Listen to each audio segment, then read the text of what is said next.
So in preparation for the WoW series I'm going to be doing on the 29th, 6 days from now, I've got a really cool themed Warsword Conquest run, and if you guys aren't familiar with this Mount and Blade mod, it's been receiving quite a few updates. Mainly they've added a new dungeon system that I really want to check out, where if you are able to clear some apparently really difficult dungeons, you can get some fat loot. Alright, so the plan here with this theme run is we're going to make a paladin. So we're going to start out male human, we're going to start out as a descendant of the Sultanate of Arabi, as a Janissary, and a desert rider, and the last option we're going to go for his personal revenge. And those starting choices are going to give us a few nice boosts. So first thing we're going to do is put 1 point into agi and dump the rest into intelligence. The extra point in agi is going to allow us to get weapon master up to 3, which is just going to make it easier to train up our proficiency. Like archery, for example, we start with 105 archery because of our starting choices we chose earlier. With the rest of our points, we're going to dump them into buffing our magic ability. So first thing we want to buff up is magic control, so we can use higher level abilities. This also increases the chance our casts are successful and increases the radius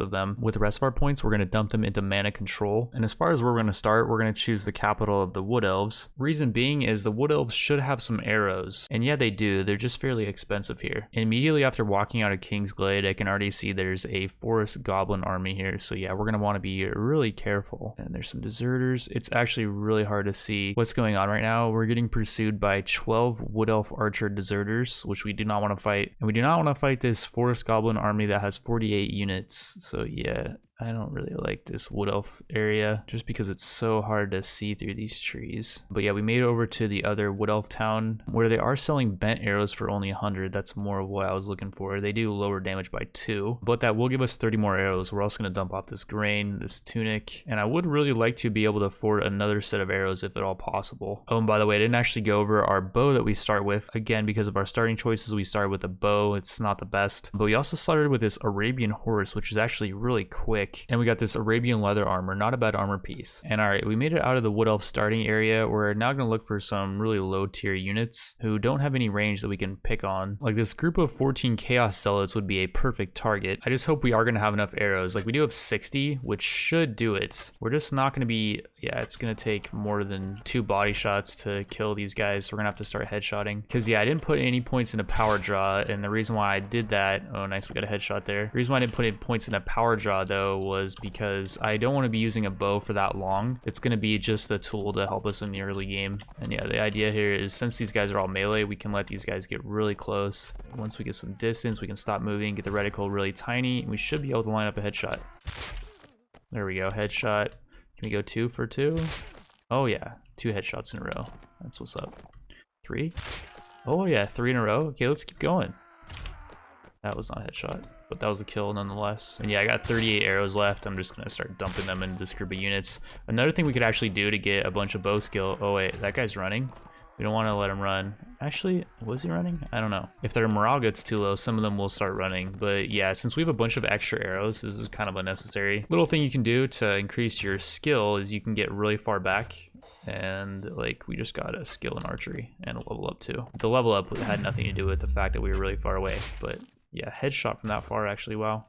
Yeah, we just got another skill in archery. We got 8 renown too, by the way, for soloing that. So yeah, the early renown we're going to get for doing this strat is going to be really helpful later. There's a bunch of items left on the ground. Let's grab them. And we got a zealot sword that actually sells for quite a bit, 250. I think that might be better than our sword. In terms of damage, it's just not as quick. But yeah, we got a bunch of zealot armor as well. We can grab all that. Most of it was actually having a pretty good value. And for defeating them, we actually got 248 gold and 369 XP, which will get us up to level 3. We're going to put 2 more points into int. We'll dump some more points into archery as well. And we're now just going to put some points into magic power. This is going to increase the damage our spells cause and the power of our buffs, debuffs, and instant effect spells. The battle we just fought was pretty close to the city of Talabim. I don't know if I pronounced that right. And there's a bunch of undead over here. I wonder if we can take them. They got some archers though. I think that's pretty much the only thing I would be worried about out of that group of 27 undead. I would also be worried that we don't have enough arrows to take them. And yeah, these guys don't have any arrows, so I don't think we're going to try that. Let's stump off the zealot sword for only 50, and yeah, the rest of the zealot armor is not going to sell for much. Also, if we go to town activities, we can visit the Wizards Guild. I would like to know the schools of magic I can learn. The magic we're going to choose is the light magic, and I guess we can choose it now. I don't think we can buy any spells yet though. I'm pretty sure we don't have enough money. But that's actually not true. There's 4 abilities we can almost afford. Shimmering Cloak is a buff for the caster that has an 83% chance of absorbing all range damage. I'm not sure how long that lasts. I think that does depend on like what our magic skill is. We also got a radius buff that will increase allies' weapon speed. I'm not sure if that affects our main character. Those two abilities we cannot afford, but we can afford these two. Loss protection. It's a debuff that lowers enemies' range accuracy by 4% per magic skill level, and we have 4 magic skill levels, so that'd be 16%. Or light of battle makes our allies gain courage based on caster magic level. Well, we don't have any troops yet, and we don't plan on getting any that early, so none of these abilities are really looking all that attractive. I do like the idea of going this one though. If we get 300 more gold, Shem's Burning Gaze doesn't actually cost that much mana, only 10, and it does 30 to 80 piercing damage, doubled against undead and demons, or daemons, I'm not sure how you say that. It's got a really low cooldown as well, 3 seconds. If we do get this ability, we could just completely own undead and demons really early. And we got some other cool abilities, but they are fairly expensive, so we're not even going to go over them yet. Let's just aim to pick that one up for 300 more gold. Now, how do we afford 300 gold? Let's actually go back to this town, and if we talk to the guild master, does he have a job for us? He wants us to hunt some bandits. There's 23 troublesome bandits outside of town, and I did a limit test save just to see like what these bandits have when a nearby lord actually joined us, and that means we're not going to actually have to do anything. Unfortunately, it looks like those bandits all had melee weapons, so we could have actually soloed them. That would have been a lot of XP as well. I'm kind of sad this guy had to step in. How many was there? 23. Would we have enough arrows to finish them off though? 60 arrows. I mean, they don't have any head protection. We probably could have done it. And we did manage to capture 1 bandit, and we got the quest done really quick. So if it was like a speedrun strat, that wouldn't have actually been too bad that guy stepped in, because yeah, we got 210 gold for that. Got some renown, some XP for turning the quest. And we're gonna hope that there's a prisoner seller here. Somebody that will buy our prisoner. Anyone? I don't think so. And yeah, I looked upstairs. There was no ransom broker that would buy off our prisoner, so we're just gonna have to trek on, as yeah, that 200 gold was not enough. We need, I believe, like 100 more or 200 more. So we came from Talabeam, and at Aldorf they actually gave us a quest to hunt down some chaos zealots, and we are specialized in hunting those down. This guy joined the battle again. We got to get farther away let's just attack him, sure. As you can imagine, we were successful in that battle, and over here there's a patrol fighting these zealots. Are we gonna be able to make it in time? We are. We could actually help out the zealots against this patrol, but yeah, we're not gonna do that. I think that would piss off Sigmar. And all right, I think that's gonna be it for the chaos zealots. We're gonna head back into the town, talk to the guild master, and we've killed some looters for 60 gold. Plus in the tavern, there is a ransom broker who will buy our bandit that we picked up earlier, and we just picked up this chaos zealot as well for 60 gold each, and that's way more than enough actually to pick up Shem's Burning Gaze. It was only 856. So with magic, it says to leave a weapon slot blank to use magic in battle. I believe we have to put this in one of our weapon slots as well, so I think it takes up 2. I would like to test this theory out though, actually, on these chaos zealots. There's 10 of them, and I believe these guys are actually for the quest, so we get a bit of extra gold that we can turn into the guild master for taking them out. But yeah, we were unable to use magic, so we have to take up 2 weapon slots with magic, which means that we're going to be able to use less arrows. So we're only going to be able to carry around 30 arrows if we're doing magic stuff, which is fine.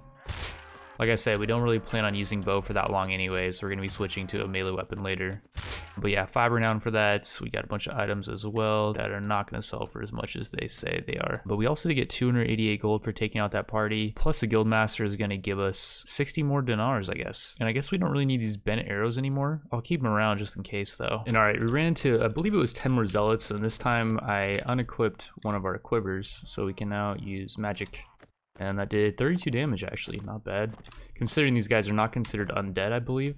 I think it's like 30 to 80 damage, right? 27 damage there. And all right, off that battle, we got some renown, some gold, some items, and we also got a level up. We can now get our int to level 15, which is going to allow us to get our mana control, magic power, and magic control all up to 5. We should also start putting points into firearms as well, because I believe that will increase our accuracy of that Shem's Burning Gaze ability. Okay, I think we took out all the chaos zealots, and we got a bunch of gold for doing that quest, a bunch of XP as well. And this guy also wants us to do this ransom quest. He's going to give us, I believe, this entire ransom. We're supposed to use all that gold to get the girl back, but we could actually use that to buy a new ability. I would really like to get this ability, Banishment. It's an AoE damage ability. I'm not sure how much damage it does. We might be able to go to that quest and kill the bandits and then save the kidnapped girl without having to pay them the ransom fee. Unfortunately, it's way across the map. We were given the quest at Aldorf, and it's way over here at Chikada, but I guess we really have nothing better to do right now. Like, we're just looking for enemies to farm for XP, so we might as well just head over there. To get there, we have to head through the Beastman lands, and these guys are hostile, so we got to be on our toes here. We're heading through the Elven Lands, and I stopped at their armor. They have a really cheap helmet, which is going to give us a ton more head armor. Let's actually pick that up.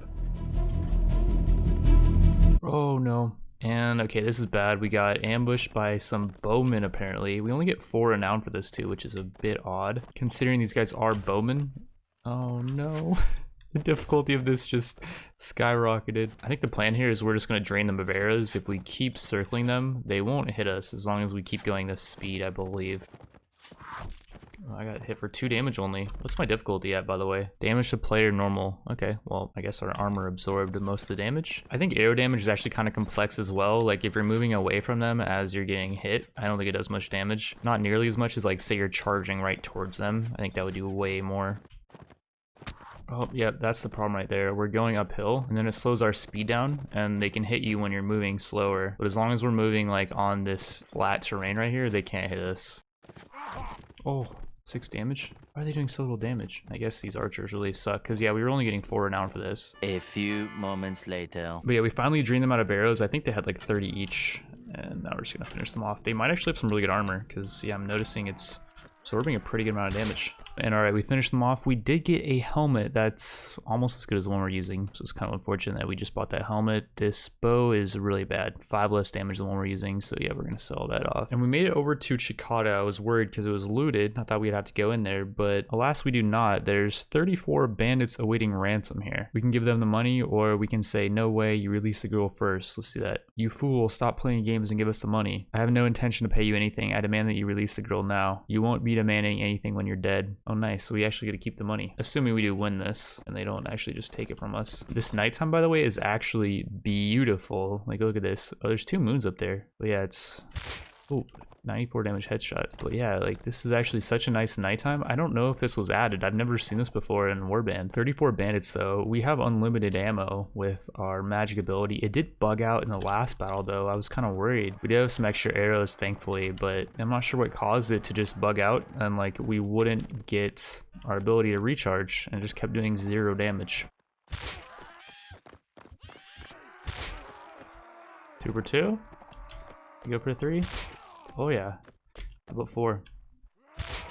Well, yeah, we got 4 there. And all right, 14 renown for that. We also rescued the girl, and we got 53 items. Some hardened hide boots. These are actually better than our boots. It's kind of disappointing though that that's their best item, because yeah, the rest of this stuff is not going to sell for much. I think swords actually get a pretty good price, and 885 gold for winning that. We got 2 level ups actually. Wait, we're at level 8 now. That means we can get up to 18 intelligence for another point of magic control, power, and mana control. I don't know what we're going to do with the rest of our skill points right now. I think we're just going to save them. Let's put some more points into firearms too, just to make our casting more accurate. We got an interesting potential battle here. There's 29 of these. Ooh, nice. There was 29 of these Amazon Raiders that have a bunch of prisoners that we could potentially recruit if we do win this. So we're gonna help out the Lizardmen Patrol. And though we do outnumber these guys, they actually have much better units than this crappy Lizardmen Patrol. So we end up having to solo most of this battle. We'll be doing that in the next episode though, as I want to keep these short, sweet, and to the point, around 10 minutes. And we'll be trying to grind up enough gold so we can get that powerful AoE ability. With that, I want to thank you all for watching, and I will see you in the next one.